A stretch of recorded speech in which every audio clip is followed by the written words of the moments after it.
الاخلاق ديال التعامل السياسي كتستلزم ذلك. معلوم؟ Parfait. Est-ce que vous avez des regrets par rapport à certains dossiers qui n'ont pas pu aboutir à leur terme ou par rapport à des insuccès ou des échecs du gouvernement? Et je vais vous interroger sur certains éléments du bilan qui mériteraient, je crois, un regard objectif sans un certain déni de réalité qu'on a pu observer chez certains. Je ne parle pas de votre parti, ou en tout cas vous aurez l'occasion de clarifier votre position sur ces points-là. Je pense par exemple au rythme de la création de richesses et à la capacité du modèle économique à disséminer ses fruits sur l'ensemble des couches sociales de la société. On parle de croissance inclusive, je pense à l'emploi, au taux de chômage, en particulier des jeunes diplômés. Je pense à l'endettement public qui est proche aujourd'hui d'un certain niveau d'insoutenabilité. Je pense également au dossier de la bonne gouvernance publique. Je pense également à l'équilibre budgétaire, à la réforme de la fiscalité. Bref, un certain nombre de dossiers sur lesquels on aimerait avoir votre avis en termes d'évaluation et de bilan.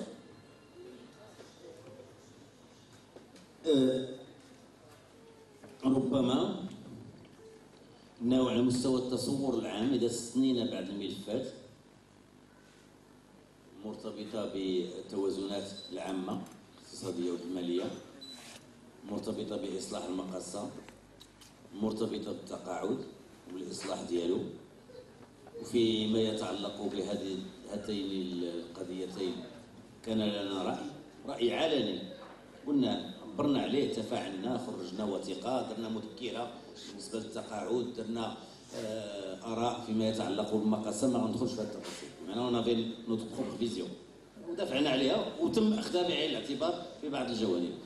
اذا استثنينا هذا الشيء انا معك، وغنعاود فكره اللي قلتها قبل ما ندخلوا، انه مع الاسف وهذا خصنا نتجاوزوه في المستقبل، الحكومات السياسيه اللي من الضروري ان تستمر، الحكومات السياسيه بمعنى النابعه من صناديق الاقتراع واللي كتشكل اغلبيه حزبيه، هذه هي التجربه الديمقراطيه، والا غندخلوا للعبات.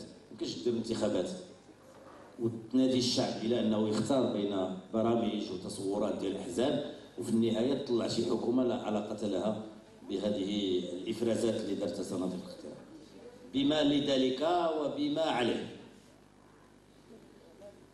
ولكن عموما فعلا من المشاكل الكبرى اللي مطروحه هو انه في قياده السياسات العموميه هناك واحد النقص في الادلاء بتصور اقتصادي متكامل مع السهر على التداخل حقيقه والتكامل بين مختلف الاعمال ديال الوزارات اللي خاصه المشتغله في الحقل الاقتصادي والاجتماعي. هذا من الانتقادات اللي كانت موجوده اساسا في حكومه السي عبد الرحمن، في حكومه السي عباس، وفي حكومه ديال السي عبد الاله بكير. لذلك الرصيد الاقتصادي ديال هذه الحكومه فيه ما فيه. رصيد اجتماعي بكل صدق اعتقد انه اذا قارناه بتجارب سابقه فيه تقدم كبير على مستويات مختلفه. الرصيد الاقتصادي فيه مشكل مرتبط بدايه باكراهات موضوعيه. الإكراهات الموضوعيه هو انه لما بدات هذه الحكومه بدايه انطلقت من اوضاع اقتصاديه ماليه وتوازنات اللي كانت صعيبه جدا. لما كنا قاب قوسين اننا فتنا 7% كنا كملنا ديك السنه الاولى ديال الحكومه كنا غنوصلوا ل 8% ديال العجز، انذاك كنطرحوا حقيقه استقلاليه القرار الاقتصادي ديال البلاد في الميزان، وكنوليو في وضعيه صعبه جدا. بالتالي كانت هناك ضروره للضغط بشكل كبير للرجوع على لارجاع هذه التوازنات الى حد مقبول.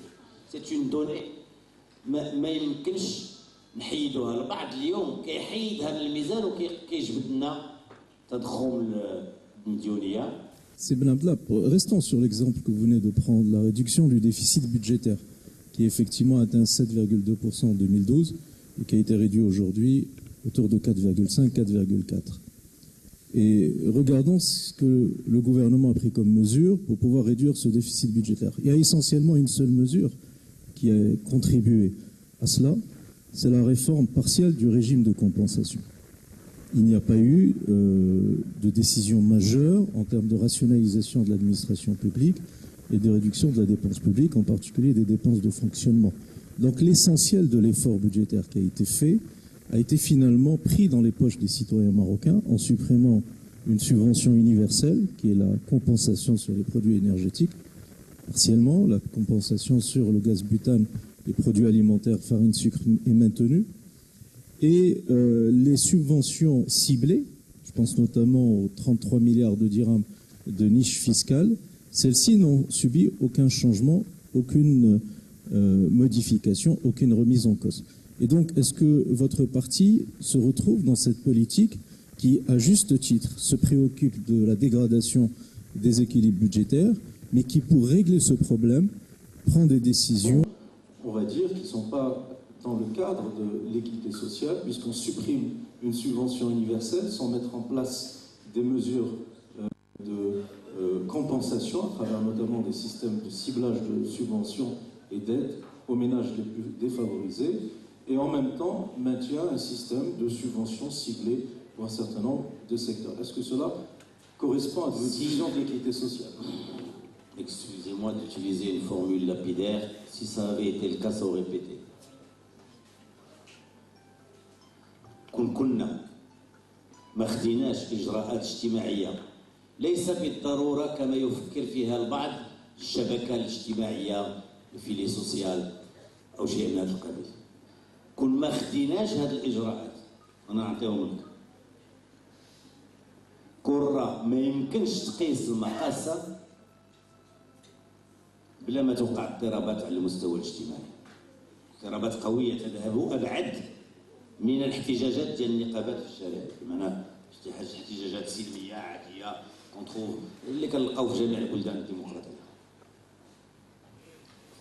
لذلك من الضروري فين كتدخل الخانه، في اي خانه كتدخل انك كتوسع البطاقه الرميد من 400,000 ديال الناس الى 9 مليون. هذه تغطيه اجتماعيه. فين كتدخل الخانه ديال انك وسعتي التغطيه اسيغونس كومبليمونتير اللي فوق لامو الى فئات عديده تكاد تصل الى ما يزيد على 70%، وإلا استمرينا في النظام كما ما توخى ذلك في البرنامج ديالنا، إلا استمرينا في ذلك نوصلوا الى ازيد من 90%.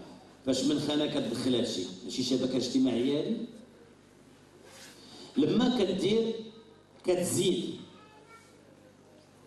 ما يزيد على 2 مليار ديال الدرهم في الصندوق ديال التماسك الاجتماعي في هذه الحكومه. فين كتدخل هذا الشيء؟ لما كدير لاول مره في هذه البلاد تعويض على فقدان الشغل pour la première fois, indemnité pour perte d'emploi في البلاد، فين كتدخل هذا الشيء؟ واش ماشي إعانة اجتماعية كي بو كومبونسي داك الشيء اللي فقدوه الناس على مستوى القدرة الشرائية ديالهم؟ لما كتدخل الأرامل مشروط بالدراسة بالتمدرس ديال الأطفال، لما كتدخل عاد بعض الإجراءات الأخرى، المنح للطلبة ومضاعفة المبلغ وتوسيع العدد بواحد الشكل كبير جدا،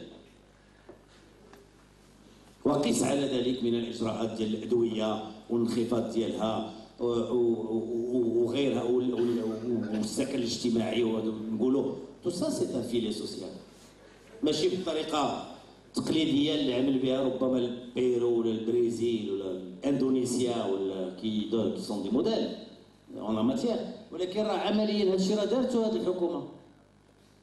ورصيدها الاجتماعي يمكن لي نقول لك بانه رصيد بكل صدق رصيد متقدم جدا، وهذا يثلج الصدر ديالنا، لان احنا عندنا جوج ديال الامور اساسيه والثالثه وسيله للوصول الى ذلك. شنو هي؟ عندنا الديمقراطيه اللي من اجلها دخلنا وتحالفنا كاع، وعندنا الطابع الاجتماعي، وعندنا الاقتصاد بالطبع المساله القيميه كندمجها مع الجانب السياسي والديمقراطي، وعندنا المساله القيميه والثقافه والتعدد وغير ذلك، الدفاع عن الحريات، ومساله ديال الاقتصاد في خدمه هذا الشيء.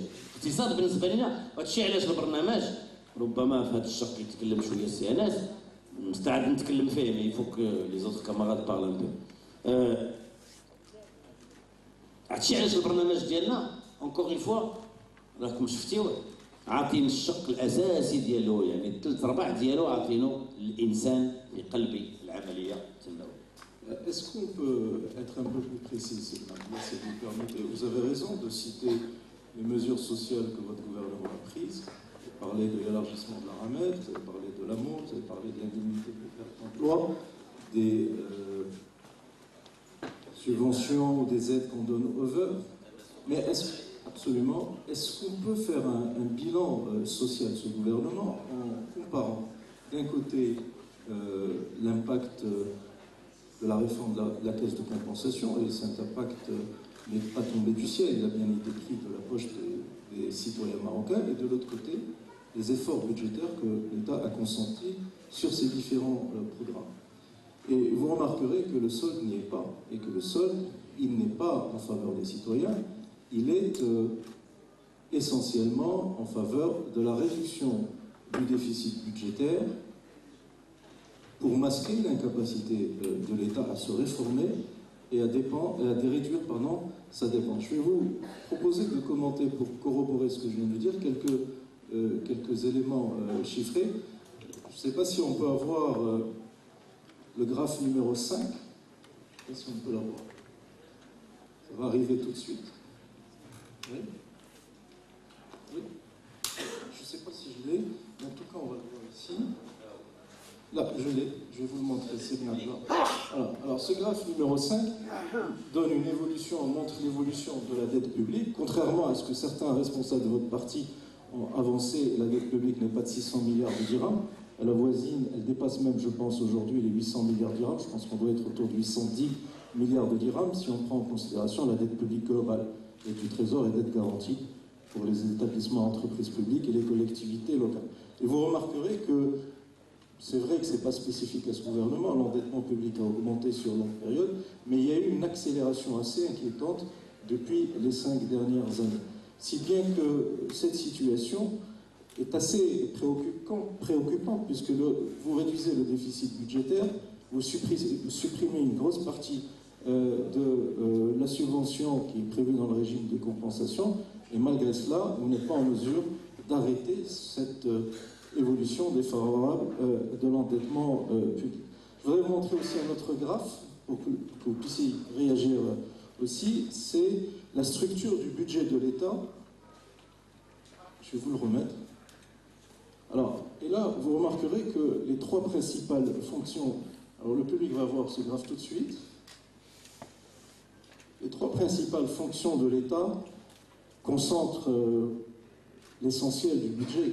La deuxième, je vais parler de la deuxième fonction, c'est l'éducation nationale dans son acception la plus large, ministère de l'Éducation nationale, de la formation professionnelle, enseignement supérieur, la recherche scientifique. C'est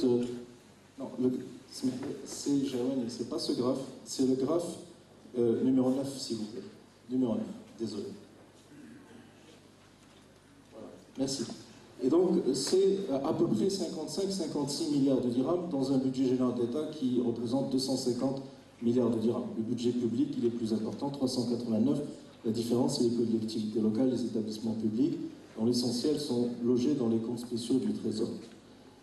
La troisième fonction, c'est la sécurité, ministère de l'Intérieur et administration de la défense nationale. Et la première mission de l'État, c'est payer la dette. Et le service de la dette avec les intérêts et l'amortissement. C'est pour la première fois dans l'histoire du Maroc un chiffre aussi élevé, soit plus de 69 milliards de dirhams. Autrement dit, on prend les ressources de l'avenir des jeunes générations pour payer, on va dire, notre incapacité à bien gérer nos finances publiques dans le passé. Et donc, ces deux situations montre que la marge de manœuvre du prochain gouvernement sera extrêmement limitée. Est-ce que vous n'avez pas l'impression, le sentiment d'avoir manqué l'occasion de mener les réformes qu'il fallait au moment où l'environnement international était relativement favorable pour l'économie nationale, et aujourd'hui vous êtes au sortir de cette mandature dans une situation assez complexe, que vous laissez une situation assez complexe pour vos successeurs. طيب إلا سمحتي جوج ولا ثلاثة ديال التوضيحات المقاربة. بعدا التوضيح الأول هو أنه جميع الحكومات كلها اللي تعاقبات حتى من قبل الحكومة ديال التناوب التوافقي هي حكومة ائتلافية، بمعنى أنه راه ما كاينش شي واحد، وهذا الشيء غنقولوه في العشية ما غنقدموا البرنامج، راه ما كاينش شي واحد اللي كيقدم هاد البرامج اللي كيجيب دابا الآن وراه غدا لما غيدخل غيطبقوه هو بوحدو كما يريد. كاينش ديك اللي كيقول لك غنجي وغندير 6% ولا غندير 5.5 ولا كيقول لك غنزيد 150,000 ديال مناصب الشغل وغنهبط المديونيه وغندير الى غير ذلك. راه ما تنساوش الطابع ديال الحكومه المغربيه اليوم في المغرب منذ التباريد الديمقراطي، يعني قبل ما تكون الانتخابات شويه غير نزيهه 100% ولما ولات نزيهه، راه حكومات ائتلافيه فيها دائما على الاقل 4 الاحزاب. هذا مساله خصكم تاخذوها بعين الاعتبار اساسيه، وبالتالي لما كيكونوا 4 ديال الاحزاب ولا 5 عاد مستويات اخرى اللي باقا موجوده ديال القرار خاصك تلقى التوافقات الضروريه. مساله الملاحظه الثانيه انه في هذا السياق حنا مثلا كحزب في التجربه هذه ولا في التجربات السابقه كنا دائما وحنا عندنا سنه كل قانون مالي اجتماعات ماشي فقط ديال اللجان المتخصصه ديالنا لكن ديال اجتماعات المكتب السياسي باش نقولوا راينا في كل هذه القوانين الماليه اللي دازوا بالنبره ديالنا. كان نديروا اللي قديناه لان عندنا ما عندنا في الحكومات التي تعاقبت بما فيها هذه، يعني عندنا وزننا كنحاولوا نضغطوا اقصى ما يمكن في اتجاه معين. عدد من الملاحظات اللي طلعتي اللي طرحتي، وهذه الملاحظه الثالثه هي ملاحظات اللي احنا متفقين معها، ولكن هذه الملاحظات لا تعود لهذه الحكومه فقط. هذه الملاحظات هو انه النظام الاقتصادي او النموذج الاقتصادي، النموذج التنموي اللي احنا اعتمدناه لحد الان بمزايا كثيره ما خص شي واحد ينساها، بمزايا كثيره بلغ الى حد ما مدى il est arrivé un peu à ses limites. C'est un modèle de croissance, un modèle de développement pour les classiques keynésiens, avec un rôle de l'État, avec des grands chantiers. هادشي درناه بالاساس منذ ديك الرجال اللي عرفناها ودخول حكومه التناوب الى تدبير الشؤون ديال الدوله، من بعد ما عرفنا ما سمي من قبل صاحب الملك الحسن الثاني رحمه الله السكته القلبيه، دخلنا لهذا التوجه، وهذا راه عطى فوائد كثيره ما خصناش نساوها. عشنا واحد الفتره بهذا الشيء، هذه الفتره راه هي اللي عطات المغرب ديال اليوم بتجهيزاته بطرقه السياره بموانئه بواحد العداد ديال التجهيزات اللي ما كانتش موجوده من قبل، فيها ما فيها. وعندما تعود الان الى هذا النموذج اللي حنا بنفسنا في هذه الحكومه ورثنا فيه كما ستريد الحكومه التي ستاتي كما ستريد وضعيه، هذا اللي خرجتي لي دابا الان الى رجعت له من خلاله كيتبين بانه مازال ما وصلنا لدرجه ديال النمو وديال التوفر على نسبه نمو ان تو دو كروسانس suffisant que nous chiffrons nous et beaucoup d'experts à 6%، 6%، على الاقل بشكل مستدام، ماشي سنه اخرى جوج، سنه ثلاثه، سنه 4 لا، بشكل مستدام على سنوات، هو اللي يمكن يخرجك من هذه الديمومه هذه الوحيد. ولكن لما كتشوف هذا الطابلو اللي حطيتي ليا، شنو كتلاحظ؟ بانه من لما كانت الحكومه ديال السيد رئيس جدو خلات 385 ياك؟ Absolument. والحكومه اللي نهات بانها ديال السي عباس الفاسي خلات هذه الحكومه 590، يعني 200. 590 سي 2012 qu'il faut juger. C'est ça qu'ils nous ont laissé. خلاو 590. وحنا فعلا نعترف بانه في نفس السياق. لانه لماذا؟ Vous avez laissé 850. المسلسل un peu moins de 850. 810 aujourd'hui. Je pense qu'on restera aux alentours de ça. 800 تقريبا باحتساب هذا الشيء كامل اللي قلت.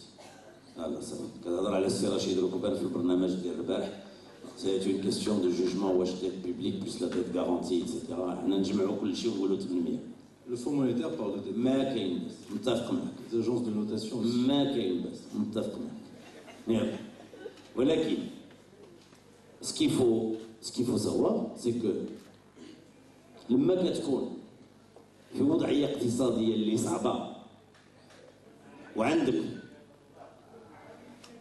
عجز اللي يمكن يوصل الى اللي وصل وكنت ذلك الى 7.2 وكان غادي باش يوصل ل 8 لولا اتخاذنا لهذه القرارات بما لنا من مؤاخذات عليها احنا بنفسنا، لكن الحمد لله نسبيا تم تجاوزها بهذه الاجراءات الاجتماعيه.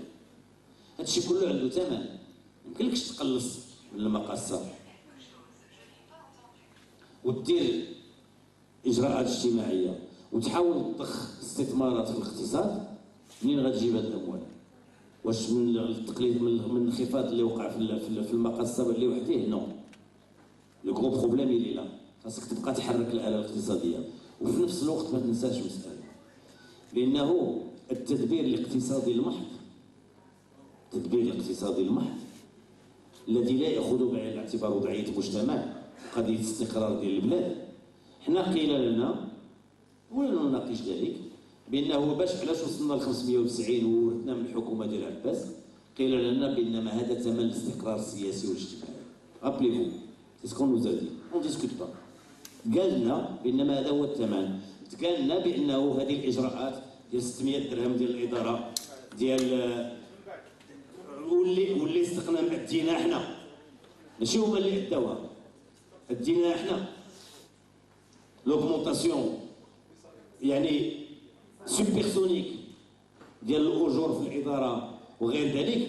ثمن ديال السلم الاجتماعي ديال الاستقرار ادته هذه الحكومه، ادته هذه الحكومه. وبالتالي مع العلم انني اقول لك بانه حبذا لو كان لنا ما يكفي من النظره الاقتصاديه المتكامله، et ça nous l'avons défendu في هذه الحكومه. Il y a une justification objective انا عطيتها لك. ولكن مع ذلك اليوم اكثر من اي وقت مضى il s'agit de revoir profondément هذا النموذج الاقتصادي اللي احنا قايمين عليه، وعندنا اقتراحات على هذا المستوى من اجل ان نسير في هذا الاتجاه. شريطه توجور امبورطون انه غدا تحالف اللي يمكن يكون مؤمن حقيقه بذلك وعنده الشجاعه ان يذهب في هذا الاتجاه. Il y a des choses à revoir profondément. On ne peut pas garder pour financer l'économie le même système fiscal. Il est arrivé à ses limites. Dans les deux sens. On va en parler puisque ma prochaine question porte sur votre programme. Est-ce qu'on peut parler du programme, de l'avenir? ولكن والله لا انا ماشي دابا انا مستعد نهضر معك Avec vous, avec vos camarades, bien sûr. الرصيد Bien sûr. بغيت نهضر عليها لان انا كنت فيه دابا المستقبل والبرنامج. En regardant le programme du PPS, on est marqué par une caractéristique qui est assez étonnante pour un parti qui est au gouvernement depuis maintenant 18 ans, sans aucune discontinuité dans les différents gouvernements successifs. C'est que ce qui est censé être un programme de gouvernement au lendemain du 7 octobre en réalité, sur certains points, et ils sont nombreux, se résument à des objectifs, des déclarations d'intention, des orientations générales, et les mesures se caractérisent par leur, comment dirais-je, leur imprécision. Je vais prendre plusieurs exemples. On ne va pas passer en revue tout le programme, mais je voudrais comprendre pour quelles raisons vous n'avez pas jugé utile de proposer aux citoyens, parce que les citoyens, c'est évidemment des ménages, mais c'est aussi des opérateurs économiques, c'est des PME, c'est des petits professionnels, des professions libérales. Et donc, pourquoi est-ce que votre programme se limite à ce qui est présenté comme étant des mesures? C'est tout simplement des orientations générales. Et il n'y a pas de mesures opérationnelles. Vous voulez développer, par exemple, le sport scolaire et universitaire, le sport de compétition, mais vous ne dites pas comment vous voulez le faire. Vous voulez démocratiser la gouvernance du secteur sportif, sans dire comment faire, sachant que le gouvernement auquel vous appartenez a fait voter une loi, et que cette loi a été mise en application, et que les clubs et les fédérations ont mis à niveau leur statut, et que les assemblées se tiennent. Donc ce qui a été fait dysfonctionne. Quels sont ces dysfonctionnements? Quelles sont les mesures opérationnelles que vous voulez mettre en place? Vous souhaitez également, par exemple, lever les obstacles qui entravent l'investissement, notamment les obstacles à l'accès au crédit. Bien, mais est-ce que c'est une mesure, lever les obstacles? Quelles sont ces mesures? Quelles sont concrètement les décisions que vous allez prendre en termes de politique monétaire, de politique de crédit et de réorganisation de l'offre bancaire concurrentielle? Vous voulez favoriser l'implication des travailleurs dans les décisions stratégiques des entreprises. Parfait. Comment vous faites? Est-ce que vous allez favoriser les accords en entreprise en branche ou est-ce que vous allez légiférer? Si vous légiférez, qu'est-ce que vous allez changer dans le droit des sociétés, dans le droit du travail? Bref, ma remarque est celle-là. Comment se fait-il qu'un parti qui est au gouvernement depuis 16 ans, dans un programme de gouvernement qu'il soumet aux citoyens, il y a autant de, on va dire, de généralité, d'orientation et non pas de mesures opérationnelles, de politique économique. سمحتي وغنخلي من بعد الكلمه للسي انس تقولي نقول لك واحد المساله. هذا نقاش عندنا حتى في وسط الحزب وحتى بين الاقتصاديين ديالنا والخبراء. واش نمشيو في الاتجاه اللي يمكن يعجب، لكنه يمكن لي نقول لكم بانه في نفس الوقت ربما انه جميل فقط على مستوى الوجه ديال نقولوا احنا برنامجنا ما فيه غير الارقام او لا، وهذا كذلك يمكن يكون متجاوز ولا قابل للنقاش، او نمشيو فقط لاعلان مبادئ ديكلاراسيون دو برانسيب. ففي النهايه اللي سعينا له هو انه تكون عندنا بعض الاجراءات ضمن توجهات اساسيه، بعض الاجراءات اللي واضحه مرقمه. عطيتي بعض الامثله، يمكن لي نقول لك شنو المجهود اللي باغي نديرو على مستوى الضرائب وكيف ورقمناه disant que nous pouvions avoir des ressources supplémentaires entre 20 et 30 milliards de dirhams. Entre 15 et 20 entre 15 et 20 milliards de dirhams. أو لما كنقولوا بأنه بالنسبة للبيجي تاع سونتي رفعوه 8 ثم إلى 10% أو غير ذلك من الإجراءات. ولكن راه صعيب علينا بكل وضوح أنني نقول لك pour imposer le sport pour tous اللي تكلمت عليه نقول لك بالضبط اليوم شحال يمكن لي نخصص إلى ذلك. كاين هناك قطاعات اللي قلنا فيها بأنه سوغي بوسيبل، ولكن في نفس الوقت راه ما يمكنش نجيو بواحد السهولة ونقولوا باسكو لو دي نقولوا نزيدوا في الميزانية ديال البحث العلمي ندي باسي 1.5%، نزيدوا في الميزانية ديال الصحة من 8 ثم 10، نزيدوا في الميزانية ديال التعليم، نزيدوا في الميزانية ديال الثقافة، نزيدوا عاود في الميزانية ديال الرياضة. Alors qu'il va falloir le faire, ceci. Il va falloir trouver l'issue. سي فري. اونيتمون با ريبونس بلان اليوم. فاحنا عندنا التواضع ديال نقولوا بانه ce qu'on peut chiffrer, on essaie de chiffrer. Ce qu'il est difficile de chiffrer juste, وعندنا حقيقة نقول نعرفكم مثال. عندنا ناس ديالنا من الذين يسهرون على البرنامج كيقول لك اسيدي لا ما يمكنش انا نقول نيمبورت كوا غير ندير السطر في الارقام، ما يمكنش. هذا صراع.